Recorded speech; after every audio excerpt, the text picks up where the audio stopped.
बहुत प्राचीन समय की बात है। धरती पर धर्म की रक्षा के लिए अनेक राजाओं ने जन्म लिया था। उन राजाओं में एक महाप्रतापी और धर्मनिष्ठ राजा थे, राजा सगर। सगर महाराज ने यज्ञ के द्वारा आकाश और पृथ्वी में अपना साम्राज्य स्थापित किया। उन्होंने एक महायज्ञ का आयोजन किया था जिसे अश्वमेध यज्ञ कहते हैं। परंपरा के अनुसार यज्ञ का घोड़ा स्वतंत्रता से पृथ्वी भर में विचरता है और जिस भी राज्य का राजा उसे रोकता है उसे युद्ध में पराजित करना पड़ता है। राजा सगर ने भी अश्वमेध यज्ञ का आयोजन किया और यज्ञ का अश्व छोड़ दिया। उनके साथ उनके 60,000 बलवान पुत्र भी थे जो यज्ञ की रक्षा कर रहे थे।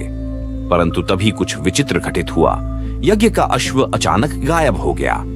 राजा सगर ने अपने 60,000 पुत्रों को आदेश दिया, मेरे बच्चों, जाओ और उस अश्व की खोज करो। बिना अश्व के यज्ञ अधूरा रहेगा। आज्ञाकारी पुत्र घोड़े की खोज में दिशाओं में बिखर गए।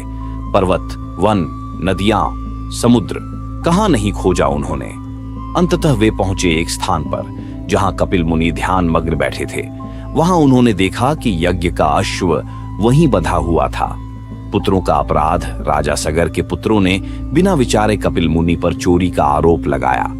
उन्होंने तीव्र वचनों से मुनि का अपमान किया और उन्हें अपशब्द कहे। मुनि गहरे ध्यान में थे। उन्होंने जब नेत्र खोले तो अपमान और अधर्म देखकर उनका क्रोध भड़क उठा। कहते हैं, ऋषियों का क्रोध भी अग्नि के समान होता है। कपिल मुनि ने अपने योग बल से उन 60,000 पुत्रों को भस्म कर दिया।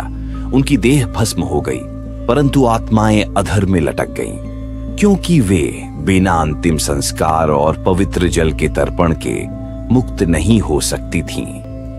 राजा सगर को जब यह भयानक समाचार मिला तो उनका हृदय शोक में डूब गया। वे समझ गए कि यह उनके पुत्रों का अहंकार और अधर्म का परिणाम है। राजा सगर ने अपने पौत्र अंशुमान को भेजा कि वह अश्व को वापस लाए और आत्माओं का उद्धार करे। अंशुमान ने विनम्रता से कपिल मुनि की स्तुति की। प्रसन्न होकर कपिल मुनि ने उसे यज्ञ का अश्व सौंप दिया और बताया कि तुम्हारे पूर्वजों का उद्धार तभी संभव होगा जब स्वर्ग में स्थित गंगा नदी धरती पर आएगी और उनके भस्मित अवशेषों को स्पर्श करेगी। अंशुमान ने यज्ञ का अश्व वापस ले जाकर यज्ञ पूरा किया, परंतु गंगा को धरती पर लाने की शक्ति उसमें नहीं थी। समय बीतता गया। राजा सगर का देहांत हो गया। अंशुमान के पुत्र दिलीप ने भी गंगा को लाने का प्रयास किया, पर वह भी असफल रहे। समय के गर्भ में जन्म लिया एक अन्य प्रतापी राजा ने, भगीरथ को अपने वंशजों के उद्धार का महान कार्य करना था। उन्होंने राज्यभार मंत्रियों पर सौंप दिया और तपस्या के लिए हिमालय की ओर प्रस्थान किया। भगीरथ ने कठोर तप किया।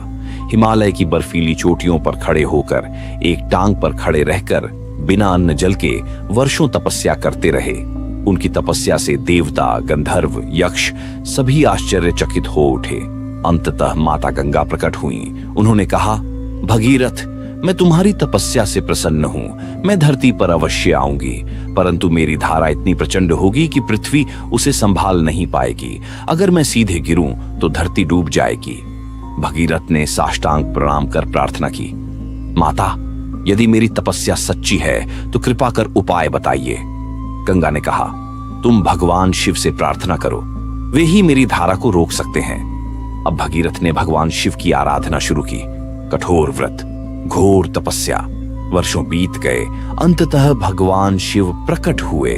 उन्होंने मुस्कुराते हुए कहा, वत्स भगीरथ, मैं तुम्हारी तपस्या से प्रसन्न हूं। मैं अपनी जटाओं में गंगा को धारण करूंगा।